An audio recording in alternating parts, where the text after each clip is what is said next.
Assalamualaikum warahmatullahi wabarakatuh. Saudara-saudaraku yang saya cintai, saya banggakan, saya baru saja melihat videonya Muhammad Rizik Syihab yang sangat provokatif sekali, menghasut massa untuk mengeluarkan senjata tajam, ngomong-ngomong PKI, ngomong-ngomong Pak Jokowi mau mengerahkan pasukan berani mati dan lain sebagainya. Oke, sebelum saya lanjutkan komentarnya, saya putarkan dulu nih videonya. Saya mau berpesan, hati-hati, ada seruan tanggal 22 September, 4 hari lagi, saudara. Waspada, ada kelompok menamakan diri pasukan berani mati Jokowi. Mereka mengklaim ada 20.000 orang mau turun ke Jakarta, patung kuda dan lain tempatnya. Kita jangan usil, kita jangan ngeganggu.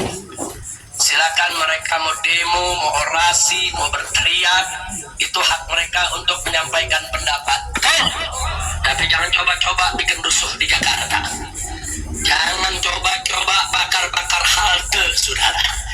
Jangan coba-coba bakar-bakar pom bensin, saudara. Jangan coba-coba bikin kerusuhan, saudara. Saya minta dari malam hari ini, semua umat Islam, saudara asah golok yang tajam. Saudara asah aja golok yang tajam. Jangan keluar rumah, jangan.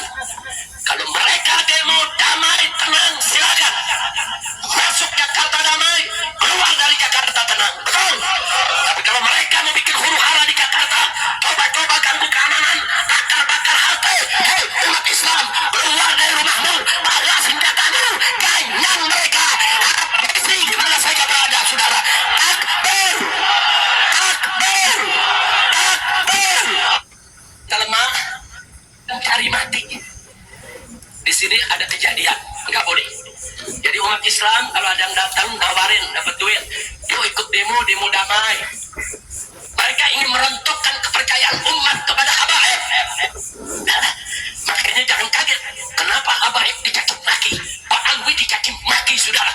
Mereka ingin merontokkan kepercayaan umat kepada habaib, karena mereka tahu habaib selalu berada paling depan untuk melawan komunis di negeri ini, saudara.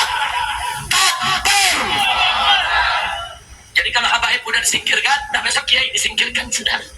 Jadi habaib sama kiai nggak boleh diadu domba, nggak boleh dipecah belah, saudara. Setuju?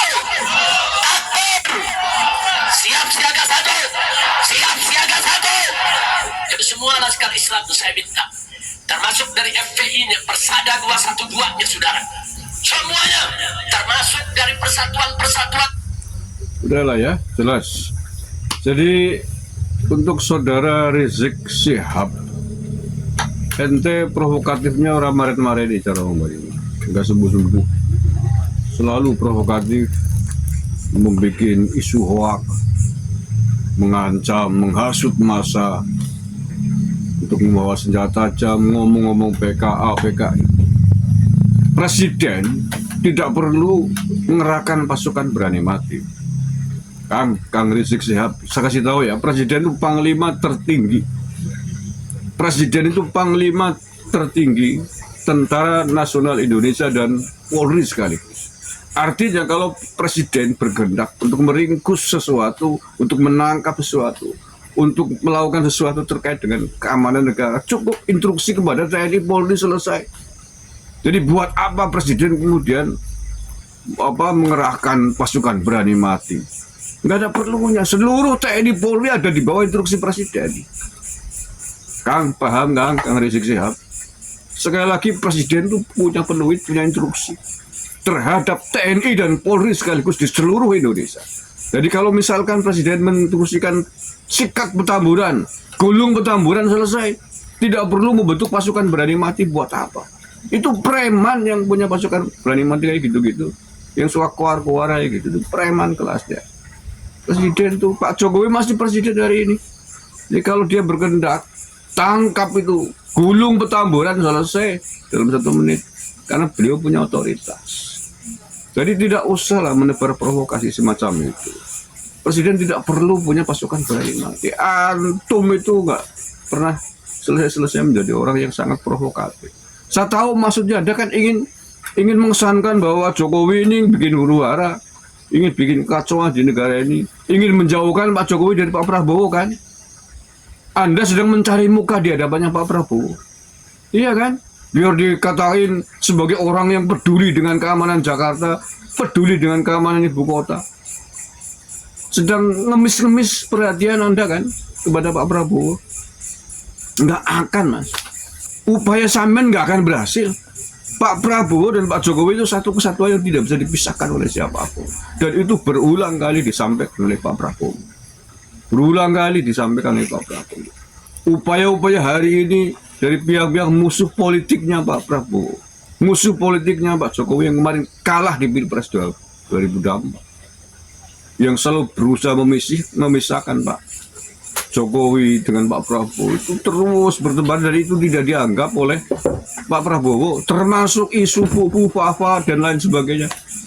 Nggak ngaruh sama sekali. Kita melangkah ke depan. Peristiwa masa lalu ya masa lalu. Politik, yang namanya politik ketika itu sedang berhadapan antara Pak Jokowi dan Pak Prabowo 2014-2019. Ya iyalah, tidak hanya kubunya Gibran, kubunya Pak Prabowo, serangannya kepada Pak Jokowi yang luar biasa. PKA, PKI, berambulan. Tapi apakah itu mau diungkit-ungkit terus? Sudah, sekarang sudah bersatu bersama ya. Jadi nggak usah mengambil muka dengan isu provokatif semacam itu. Seolah Pak Jokowi pasukannya ingin membuat huru-hara, ingin membuat apa. Nggak perlu Pak Jokowi begitu itu. Kalau dia mau, hari ini instruksi, besok TNI Polri, misalkan seluruh kumpul ya selesai. Itu presiden kok Pak Jokowi, bukan imam ormas terlarang, bukan. Pak Jokowi sekarang masih presiden, bukan pimpinan ormas yang sudah dilarang. Paham Kang Ricik? Jadi nggak usah bikin provokasi, suruh ngeluarin golok umat Islam, laskarnya siapa? Silakan kalau Anda berani mengerahkan laskar bersenjata tajam, tembak matanya remuk gue. TNI Polri masih punya senjata, masih di bawah instruksinya Pak Jokowi hari ini. Yang terakhir Anda bilang PKA, PKI sudah memisahkan antara Habib dengan Kiai, dengan ulama. Siapa? PKI itu siapa, Mas? Yang bawa PKI ke Indonesia siapa? Nggak usah teriak, bersembunyi, mengkambing hitamkan orang lain. Jangan seperti pepatah maling teriak maling. Semua orang tahu dedengkot PKI itu siapa, dari klan mana, Al-Aidid dari klan mana, Barokbah dari klan mana, yang ditangkap dulu oleh TNI. Pentolan-pentolan PKI itu orang mana? Jadi nggak usah sembunyi tangan. Emang antum, klan antum dulu, sampean dan konco-konconya itu sejarahnya tercatat di mana ikut memberantas PKI? Ya, klan Yaman pernah memberantas PKI kapan, di mana? Sebutkan. Justru pentolan-pentolan Yaman ini perlu kita curigai, karena dulu pada saat pemberontakan PKI menurut tokoh-tokohnya beberapa dari klan Yaman. Gimana sih? Dan gawe kesuhung banyak Mas Bel. Gelito sih dan gawe.